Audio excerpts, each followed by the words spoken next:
दोस्तों बहुत बहुत स्वागत करता हूं आप सभी का। पिछले कई दिनों से देश की जनता ये डिमांड कर रही है कि देश के सारे जो इलेक्शन हों वो बैलेट पेपर से होना चाहिए, क्योंकि बैलेट पेपर से जो चुनाव होता है उसे निष्पक्ष माना जाता है ईवीएम के बनिस्पत। और इस बार जो उपराष्ट्रपति पद के लिए चुनाव हुआ दोस्तों, जो तस्वीरें सामने आईं उसने फिर से बैलेट पेपर की देश की जनता को याद दिला दी। दोस्तों इस वीडियो की शुरुआत मैं इस तस्वीर के साथ करना चाहता हूं। इस तस्वीर को आज आपको बहुत गौर से ध्यान से देखना है।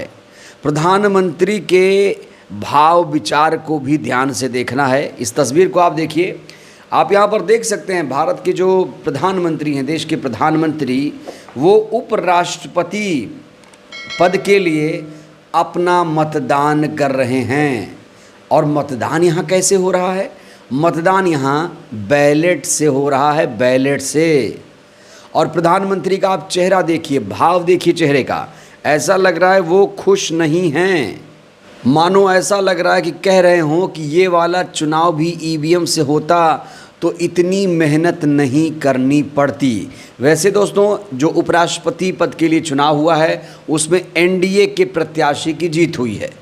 देश को 15वें उपराष्ट्रपति के तौर पर सीपी बालाकृष्णन मिल चुके हैं। लेकिन यहाँ मैं उपराष्ट्रपति चुनाव के नतीजे या उस पर हार जीत के बारे में बात नहीं करने वाला हूँ।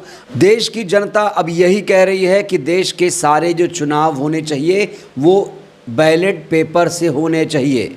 यहाँ पर प्रधानमंत्री की तस्वीर को लेकर बहुत सारे लोगों ने अपनी अपनी प्रतिक्रियाएं दी हैं।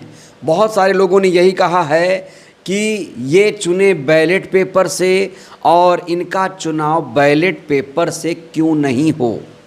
यहाँ पर सवाल पूछा जा रहा है, कहा जा रहा है कि प्रधानमंत्री ने यहाँ पर तो बैलेट पेपर चुन लिया है, लेकिन जब प्रधानमंत्री के चुनाव की बात आती है तो फिर बैलेट पेपर वहाँ क्यों नहीं प्रयोग किया जाता है। और इसी डिमांड को लेकर बहुत सारे लोगों ने अपनी अपनी प्रतिक्रियाएं दी हैं।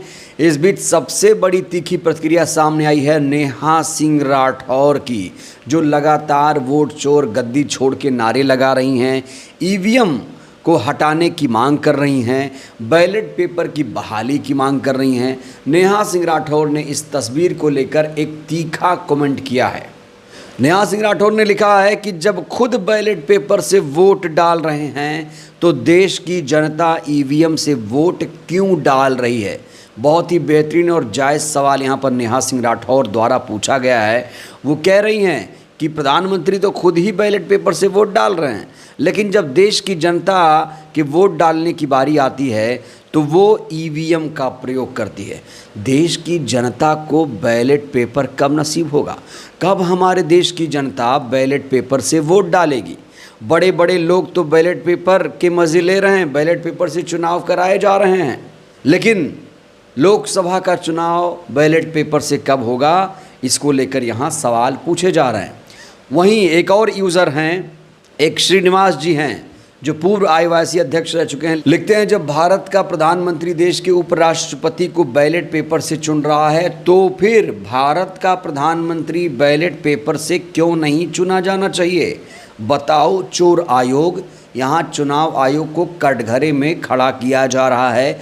चुनाव आयोग से नेहा सिंह राठौर श्रीनिवास ने ये सवाल पूछा है कि जब देश के प्रधानमंत्री उपराष्ट्रपति को बैलेट से चुन रहे हैं तो देश के प्रधानमंत्री को बैलेट पेपर से क्यों ना चुना जाए।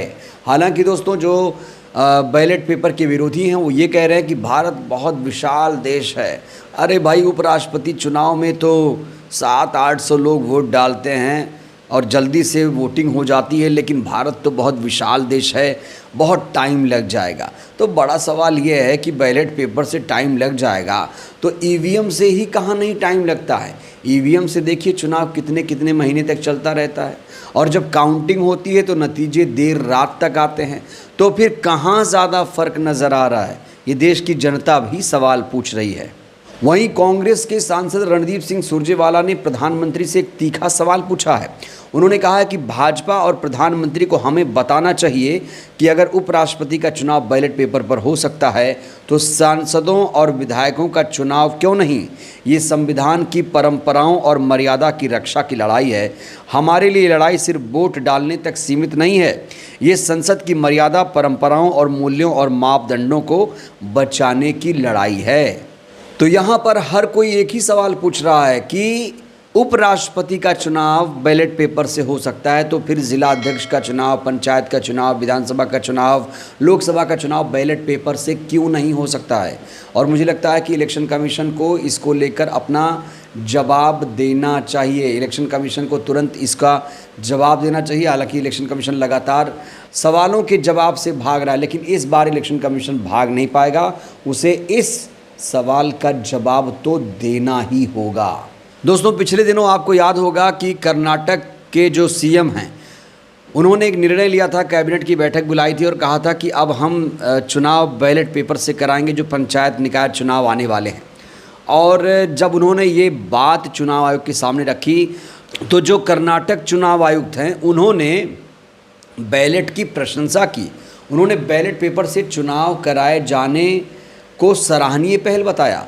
उनका एक बयान बहुत ज़्यादा वायरल है इस समय। उन्होंने कहा है कि बैलेट पेपर से चुनाव कराना कोई चुनौतीपूर्ण काम नहीं है, इसे चुनौतीपूर्ण नहीं समझा जाना चाहिए। बैलेट पेपर से चुनाव करवाना लोकतंत्र के लिए सबसे बढ़िया कदम है। ये हैं GS संग्रेशी साहब। काश GS संग्रेशी जैसे लोग भारत के मुख्य चुनाव आयुक्त होते। अगर ऐसा कोई अधिकारी मुख्य चुनाव आयुक्त होता तो दोस्तों आज ही बैलेट पेपर की बहाली हो जाती। लेकिन ज्ञानेश कुमार गुप्ता जैसे लोग इस बात को सीरियसली नहीं ले रहे हैं, गंभीरता से नहीं ले रहे हैं। अगर ज्ञानेश कुमार गुप्ता इस बात को सीरियसली ले तो कल ही सारे चुनाव बैलेट पेपर से शुरू हो जाएं। और मैं तो कहता हूं कि अगर प्रधानमंत्री एक ट्वीट कर दें कि सारे चुनाव कल से बैलेट पेपर से होंगे तो मजाल है चुनाव आयोग उस पर रोक लगाए। बिल्कुल नहीं। तो यहाँ प्रधानमंत्री मज़े से बैलेट पेपर से वोट डाल रहे हैं। उपराष्ट्रपति के चुनाव में बैलेट पेपर से वोटिंग हो रही है, लेकिन विधानसभा चुनाव में, लोकसभा चुनाव में अभी तक बैलेट पेपर से वोटिंग क्यों नहीं हो रही है। पूरा देश एक सुर में सवाल पूछ रहा है चुनाव आयोग से। अब चुनाव आयोग इस सवाल के संदर्भ में क्या जवाब देता है।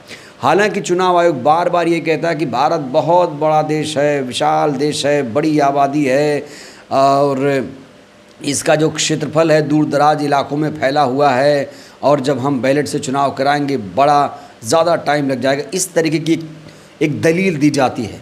हालांकि ईवीएम से भी दोस्तों मैंने कहा कि उतना ही टाइम लगता है, लेकिन चुनाव आयोग बैलेट पेपर की बहाली क्यों नहीं करवा रहा है, क्या दिक्कत है दोस्तों, ये आप लोग समझ सकते हैं। आप जानते हैं कि पूरी दुनिया में मशीन को बैन कर दिया गया है। बड़े बड़े विकसित देशों में मशीन अब नहीं चलती है। अब हर जगह बैलेट पेपर से चुनाव हो रहे हैं। तो देश की जो जागरूक जनता है वो लगातार ये कह रही है कि चुनाव बैलेट पेपर से होना चाहिए। हालांकि इसकी शुरुआत कर्नाटक में हो चुकी है। अब उत्तर प्रदेश में जो पंचायत चुनाव होने वाला है, क्या उसमें बैलेट पेपर की बहाली होगी? क्या विधानसभा चुनाव में बैलेट पेपर की बहाली होगी? क्या लोकसभा में बैलेट पेपर की बहाली हो पाएगी? दोस्तों ये बहुत बड़ा सवाल है और अगर सरकार चाह ले तो सब कुछ मुमकिन है। बहरहाल इस वीडियो में इतना ही। प्रधानमंत्री की इस तस्वीर को लेकर आप लोग क्या टिप्पणी करेंगे? चुनाव आयोग से आप क्या डिमांड कर रहे हैं? राय दीजिएगा। बहुत बहुत धन्यवाद।